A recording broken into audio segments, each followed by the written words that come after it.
Antes de me apresentar, eu queria saber, tem alguns aqui que eu conheço. Alguém faz parte do ecossistema do Open Finance aí? Nick? Só o Nick? Alguém trabalha em instituição financeira? Bradesco, né? Legal. Todo mundo sabe o que é Open Finance? Sou meio bobo, eu gosto de ficar interagindo com a galera, tá? Me dei atenção, eu sei que 4 horas, vocês estão cansados. Mas olha só, o conceito de Open Finance talvez esteja já embutido na cabeça de vocês. Muito antes de virar Open Finance, Open Bank. Quem lembra aqui de portabilidade de número de celular? Não é? Você tem o seu número e agora as operadoras podem te oferecer aí. Vem para cá, você vai ter portabilidade, eu vou te dar um desconto, você vai ter um benefício melhor, né? Então começa a ser colocado em um conceito de Open Finance. Eu estou com o Pix aqui também, que nos ajuda lá com segurança, né, Pix? Ele falou, cara, esse negócio de Open é muito mais do que Open Finance, muito mais de Open Banking. Pensa no futuro onde você vai ter Open Insurance, Open Energy, né, Pix? Você vai poder escolher qual que vai ser a sua operadora de energia. O que mais que a gente falou? Open Health, né? Você vai poder escolher seu plano de saúde. Então, a gente está falando de um modelo aqui que é extremamente inovador. Começou com Open Banking, com dados bancários, mas agora a gente está falando de informações financeiras como um todo, e a tendência é que a gente viva no mundo open, né? Eu não sei vocês, se vocês, quando fala de open, de compartilhamento de informações, aí dá um arrepio, né? Eu, como cara de segurança de risco, fico um pouco preocupado. Na palestra anterior, a gente viu do Siqueira, não sei quem estava aqui, que você consegue acessar as câmeras de segurança aí públicas em qualquer lugar, você não precisa de conhecimento nenhum. Você viu isso, Elvio? Ele já faz o mapeamento e você simplesmente corre ele e acessa. Aí eu começo a ter alguns frios na espinha. Mas, enfim, é um pouquinho do que a gente vai falar aqui. Meu nome é Fábio Zeskisik. Eu costumo brincar que meu nome ele é criptografado. Eu já fui predestinado a trabalhar com segurança, porque meu e-mail é fabio.zeskisik. Eu não recebo spam, tá? Só quem me conhece mesmo que manda e-mail, né? Enfim, a pessoa pode tentar bater no teclado ali, às vezes ela acerta, mas senão não vai conseguir. E quando a gente fala de Open Finance, o conceito principal do ecossistema é a API. API, a gente está falando de um mundo onde as informações são compartilhadas por meio de API. E não só API, a identidade. Eu preciso saber quem está chamando a API, eu preciso saber como que eu controlo isso, como que eu dou autorização para isso. Então é um pouquinho disso que a gente vai falar. Tá? O que é Open Finance? Eu já dei um spoiler aqui, mas olha só que interessante. Foi feita uma pesquisa em junho de 2021, nem faz tanto tempo assim, perguntando, né, para as pessoas aí se elas sabiam o que era o Open Finance. Já ouviram falar de Open Finance? 56% não. 44% sim. E aí tem as respostas ali interessantes. De quem já ouviu falar, o que é Open Finance? É um novo banco digital. 37% falaram isso daí. É uma agência funcionando 24 horas por dia. Algumas pessoas. Alguns caras como o Elvio, é um open bar, é uma festa, né? Olha lá o Red Bull na mão. É uma festa, né? 1%, acho que foi o Elvio mesmo. E 50%, realmente eu não sei o que é o Open Finance. A gente está falando de 2021. A gente evoluiu muito de lá para cá, mas ainda assim, talvez poucos de vocês ainda utilizem. Na verdade, o Open Finance ainda está no começo, quando a gente fala do potencial que ele tem para oferecer. Vou falar um pouco disso aqui, tá? Alguém já utiliza aí? Compartilha os dados no Open Finance ou não? Já temos algumas pessoas aí, boa. Já receberam alguma oferta interessante? Já receberam algum benefício em compartilhar esse dado no sistema, no ecossistema? É esse ponto que a gente está evoluindo no momento, tá? Mas vamos lá. Open Finance é uma forma automatizada de compartilhamento de dados, tão simples quanto isso. Por meio de APIs, como eu falei, regulado ou regido pelo Banco Central. E tem uma premissa fundamental aqui, né? A doutora falou aqui de privacidade, e aqui a gente não pode deixar isso passar batido. Todo compartilhamento de dados precisa de um consentimento. Todo pagamento, autorização de pagamento precisa de um consentimento. Essa é uma premissa básica. Todo uso de dado precisa ter uma finalidade por trás. Você não vai pegar um dado que foi compartilhado para um fim e no final você está utilizando com uma finalidade totalmente diferente. Eu já estou infringindo alguma lei, alguma regra da LGPD. Alguns objetivos do Open Finance. Restabelecer o controle dos dados pelo seu real dono. Muito a ver com a LGPD, né, doutora? Instigar a competição no setor. Acho que esse aqui talvez seja o principal benefício do Open Finance. Imagina que você tem um financiamento imobiliário pela Caixa e você decidiu compartilhar as informações dentro do ecossistema. Daqui a pouco o Banco do Brasil, Itaú, Bradesco, whatever, qualquer banco, ele fala: Ô, Nick, eu vi aqui que você tem um financiamento pela Caixa e você paga uma taxa de 10% ao ano. E sua parcela é de 2.000. Você tem um crédito bom, você tem um score bom, vem aqui. Vem aqui com a gente, faz uma portabilidade de crédito, sua taxa não vai ser mais de 10%, vai ser de 7,5% e você não vai pagar mais 10.000, você vai pagar 1.700, por exemplo. Não faça uma conta aí que eu não fiz, tá? Pode estar errado, mas enfim. Então, esse é um dos benefícios que o Open Finance vai fornecer. E, de novo, a gente está falando de um conceito open. Daqui a pouco você tem... A gente já está em algumas conversas com Open Insurance. Então, esses dados compartilhados também servirão para que você tenha uma oferta melhor de plano de saúde, de um plano dental, de um seguro de vida, de qualquer coisa nesse sentido. Tudo vai ser utilizado, e o objetivo é esse, para que este compartilhamento de dados te ofereça algum benefício final. Tá? Essa é a ideia do Open Finance. Estimular a inovação em modelos de negócio. Eu não sei se vocês sabem, mas a gente ganhou um prêmio do The Banker, que é uma publicação do New York Times, como o ecossistema mais inovador do mundo. Então a gente ganhou, o Open Finance do Brasil ganhou esse prêmio. Então a gente está bem avançado, apesar de UK ter começado antes, a gente está muito mais avançado em termos de volume, em termos de inovação do que eles. Tá? Eles têm como eles começaram antes, essa parte de benefícios que são oferecidos para os clientes, né, de portabilidade, de crédito, talvez, que a gente chama aqui de fase 3, talvez eles estejam um pouquinho à frente. Mas em termos de volume, em termos de inovação, a gente está muito mais avançado do que eles. E, por último ali, eu não gosto da palavra garantir, né? Quem trabalha com segurança nunca usa isso, mas a gente tem, obviamente, uma preocupação muito grande com a segurança das informações. Tá? Alguns números aí, talvez vocês não tinham essa ideia, mas a gente tem quase 20 bilhões de chamadas de API desde março de 2022. É um número bem expressivo, né? 20 bilhões de chamadas de API. Mais de 7 bilhões só no último trimestre. 7 milhões de consentimentos, viu, doutora? Imagina gerenciar tudo isso. 7 milhões de compartilhamentos aí de dados entre as APIs. Como que você gere isso? Agora a gente está tendo uma dor de cabeça, porque os compartilhamentos, né, Nick? Os consentimentos gerados há um ano atrás vão começar a vencer, né? A gente não está falando de 10, de 20, a gente está falando de 27 milhões de consentimentos. Como que você mantém isso? Como que você renova isso? Sem dar dor de cabeça lá para o usuário final, né? Então é um desafio. Eu vou falar um pouquinho disso também. 550 mil pagamentos realizados através das APIs do Open Finance, mais de 800 instituições financeiras cadastradas. É um volume muito grande. E o que é um número muito pequeno, se não me engano, são 4, né? Quem que pode me complementar isso? São os principais bancos que têm o quê? Aqui a gente está falando de 800 instituições, 17 iniciadores de pagamento. E aqui é legal, 500 pessoas trabalhando. Como é que funciona a estrutura do Open Finance?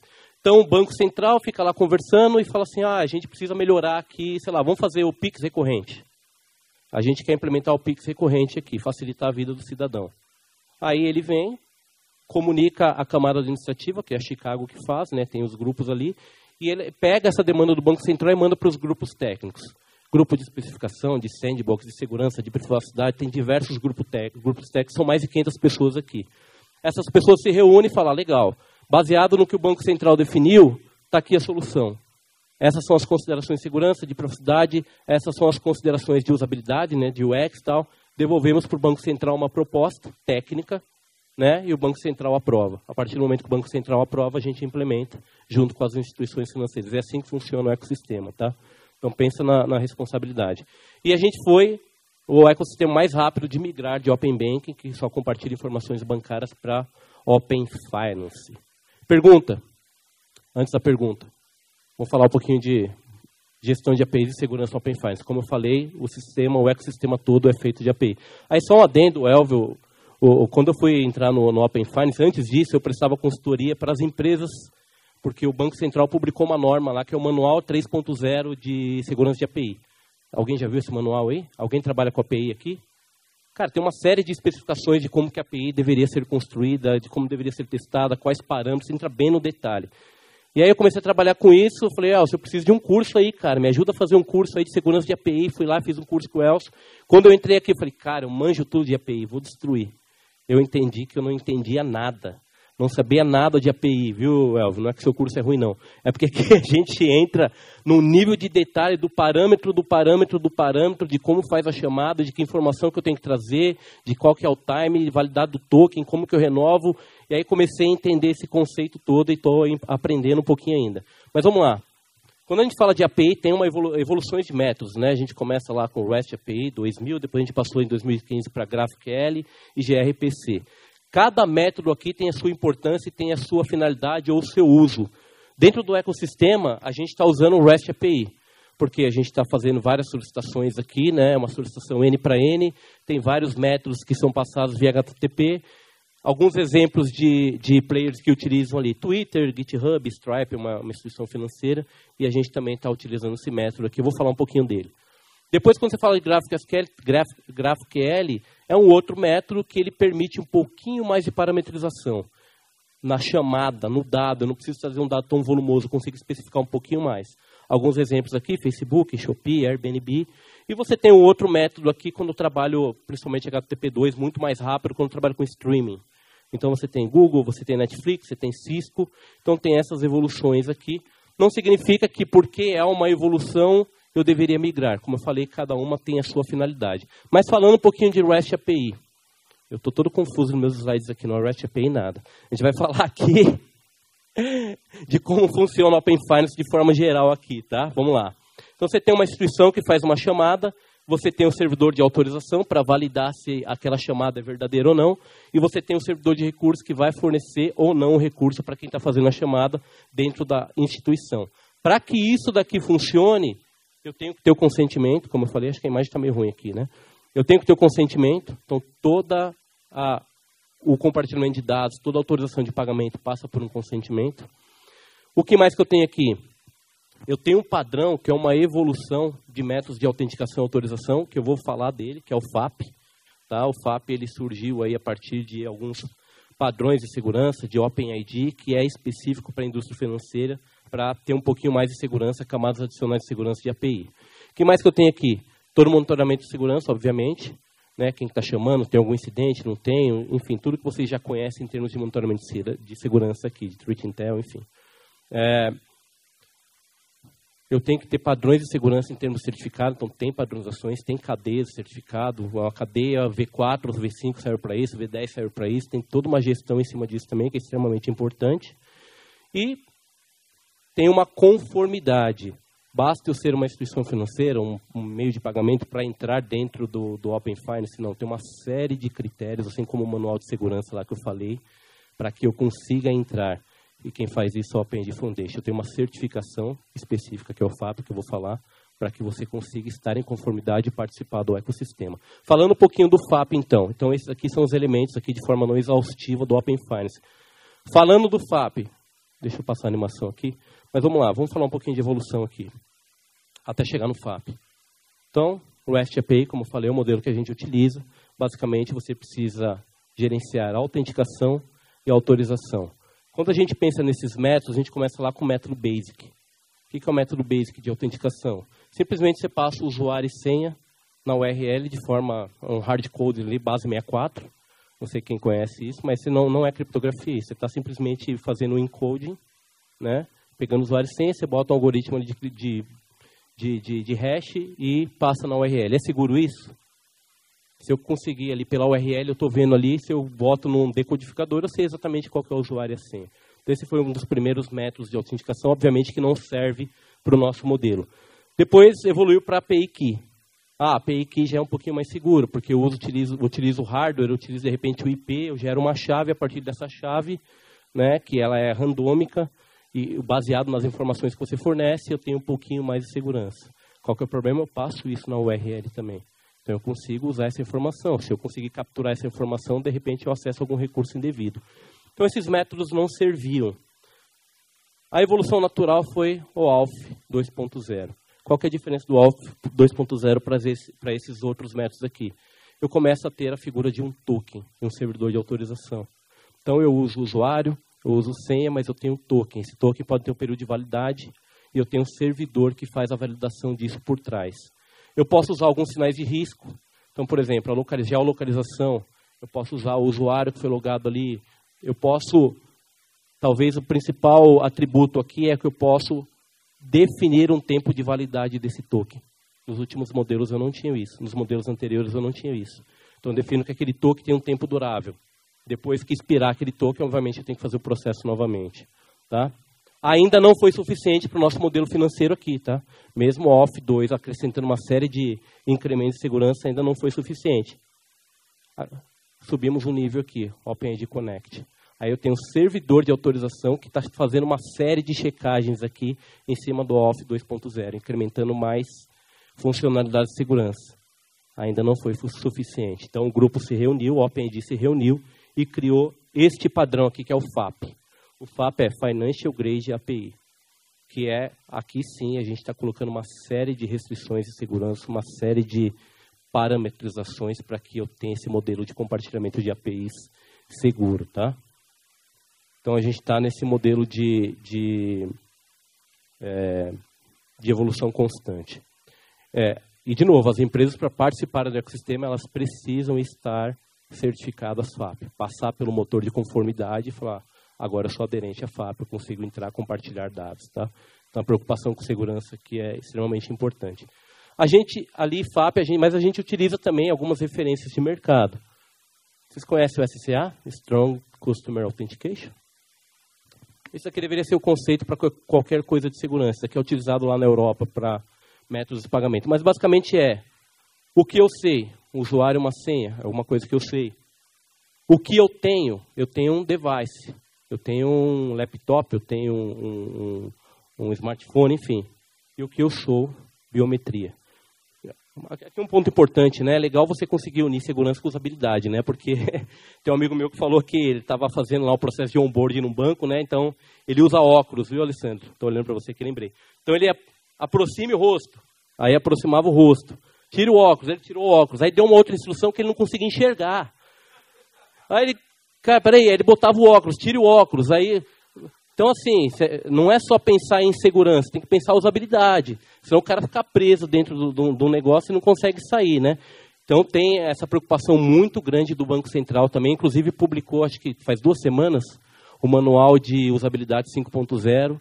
Tem uma série de considerações. Então, não é só segurança, tá? Tem que pensar o tempo inteiro. Se o usuário final não tiver uma boa usabilidade, ele não vai usar o ecossistema. Tão simples quanto isso. A gente está perdendo dinheiro. Então, esse é um padrão que a gente utiliza também nos conceitos. O outro padrão, talvez vocês conheçam aqui, que é o 3DS, que é utilizado para pagamento. E o objetivo principal é saber quem está fazendo o pagamento, quem está utilizando o seu cartão de crédito. Então, tem essas informações que garantem. Tá? Isso daqui a gente acaba utilizando em algum momento também. E aqui a gente tem um desafio muito legal. Porque, como eu falei, o Banco Central, ele define alguns objetivos. E dentro desses objetivos, a gente tem que sair caçando tecnologia. Cara, como que a gente vai resolver essa questão que o Banco Central trouxe? E a gente está com... É um spoiler do que eu vou falar mais para frente, mas a gente está com uma demanda lá que chama Jornada de Pagamento Sem Redirecionamento. Então, imagina que você está lá no Amazon e você precisa pagar com Pix, você é direcionado para o seu banco, certo? Você coloca suas informações lá de banco, seu usuário, sua senha, autentica, faz o pagamento. Como que você faz essa jornada de pagamento sem ser redirecionado para o seu banco? Aí o Banco Central trouxe, a gente discute padrões, vai ver na Índia, vai ver aqui, e a gente chegou num modelo de FIDO. E eu queria aproveitar, não estava combinado, mas eu comentei um pouquinho com o Nick. Nick, vem aqui, por favor, deixa eu apresentar o Nick. O Nick faz parte de vários GTs e squads lá na jornada com a gente lá do Open Finance, e ele manja demais esse negócio. Acho que é muito interessante. Eu queria convidar a Nick para você falar um pouquinho do que é o FIDO e como que a gente está usando o FIDO aí dentro dessa jornada de pagamento sem redirecionamento. Fica à vontade, Nick. Perfeito. Obrigado, Fábio. Bom, pessoal, eu não sei, vocês têm quantas contas no banco? Vamos fazer uma pesquisa rápida aqui. Quem tem mais de 2 contas em banco, levante a mão. Olha isso. Mais da metade da sala. Quem tem mais de 3 contas? Olha aí, bastante gente. Então, claramente a gente tem um efeito aqui de pessoas que estão tendo cada vez mais contas em bancos tradicionais e fintechs, e o seu saldo acaba ficando pulverizado, né? E aí, realmente, o Banco Central, olhando para tudo isso que está acontecendo, fala, cara, a gente precisa ter um jeito em que o usuário consegue movimentar qualquer conta bancária dele, sem ele precisar sair do aplicativo daquele banco que ele prefere usar pela experiência. E jogou essa para a gente, né? Para o para o ecossistema. Achem uma solução que seja segura o suficiente. FIDO se encaixou exatamente como uma luva. Aqui, para quem conhece o conceito de criptografia assimétrica, basicamente a gente tem uma chave privada que está dentro do dispositivo, dentro do seu celular, e uma chave pública que é conhecida pela instituição, que tem o seu saldo.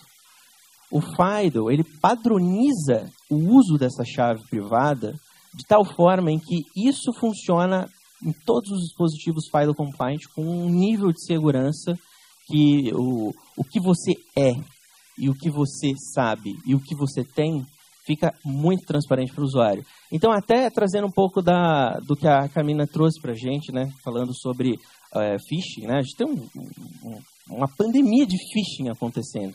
E isso daqui é uma grande alternativa, porque não dá para fazer phishing disso. Não dá para tirar a chave de dentro do dispositivo. Por quê? Porque, de fato, não existe essa função dentro do processador. Por simplesmente ser um design feito, né, por design colocado dessa forma, cara, a gente simplesmente tem uma incrível ferramenta de segurança aqui, que está sendo utilizado já. Muitos de vocês com certeza já utilizam FIDO e nem sabem que isso é FIDO. Né? Quando você tem um segundo fator de autenticação que pede para você colocar a biometria e aquilo veio do seu iPhone e sincronizou com o seu Mac, isso é FIDO. O que a Apple Windows chama de Hello, passkeys, Windows Hello, né? Windows Hello, isso é FIDO. É uma aliança, né? A FIDO Alliance se juntou e criou esse padrão.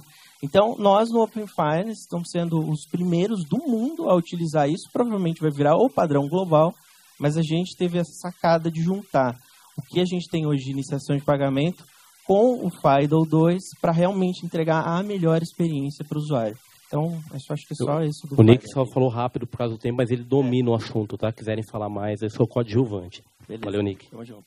Valeu. Só uma coisa interessante, o UK faz basicamente essa mesma coisa que a gente está tentando fazer aqui, mas ele usa um token com prazo de validade muito longo. Então você consegue, uma vez que você tem um token para pagamento, reutilizar o token. Qual que é o problema disso? Se eu fizer um account takeover, se eu conseguir capturar esse token, eu posso ter algum problema de segurança. Então o FIDO resolve esse problema. E aí só um spoiler, né? Desafios futuros. A gente falou da jornada de pagamento sem redirecionamento, que é essa daqui que a gente está fazendo. Tem uma jornada de renovação simplificada. Lembra da quantidade de consentimentos que eu falei? Está vencendo tudo agora. Como que a gente faz para renovar? De forma simplificada, sem ficar dando pop-up para o cara, né? Até porque se ele não renovar o consentimento dele, ele não vai poder, a gente não vai poder utilizar os dados dele dentro do ecossistema, né? Criação de perfil único de segurança. Se vocês entrarem no site do Open Finance Brasil, tem 7 perfis de segurança, ou 8, se eu não me engano. Cada um define uma forma de comunicação, de criptografia, de protocolo. Foi bom no começo? Foi. Para que as empresas pudessem aderir, as instituições pudessem aderir. Agora a gente tem um problema de interoperabilidade. Porque toda vez que eu desenvolvo uma nova função, eu tenho que desenvolver para os 8 perfis de segurança. Então vem a demanda do Banco Central também, eu quero um perfil. Cria um único perfil de segurança para que todos utilizem. Vamos estudar protocolo, vamos estudar RFC, vamos ver como é que funciona e vamos aproveitar que a gente está criando um novo perfil para ver se tem algum incremento, alguma melhoria de segurança nesse sentido. Enfim, acho que já estourou meu tempo aqui. Tinha bastante coisa para falar, eu trouxe um resumo. Estou totalmente à disposição. Hoje estou como head de segurança e privacidade para o Open Finance, mas tem vários parceiros me ajudando. Tem aquelas mais de 600 pessoas dentro do ecossistema. Baita desafio. Acho que quando a gente trabalha, tem 2 coisas que eu gosto de falar, né? Propósito e legado. Então, daqui a 2, 3 anos, eu vou ter o privilégio, o prazer de olhar e falar, cara, ajudei a construir esse modelo de Open Finance, de ecossistema que está deixando um legado, está deixando um benefício para a população. Acho que isso deveria mover cada um aqui, né? Então, acabei caindo aqui nessa jornada, muito feliz. Agradeço aí pelo tempo, pela colaboração de todos e estou à disposição. Obrigado, pessoal.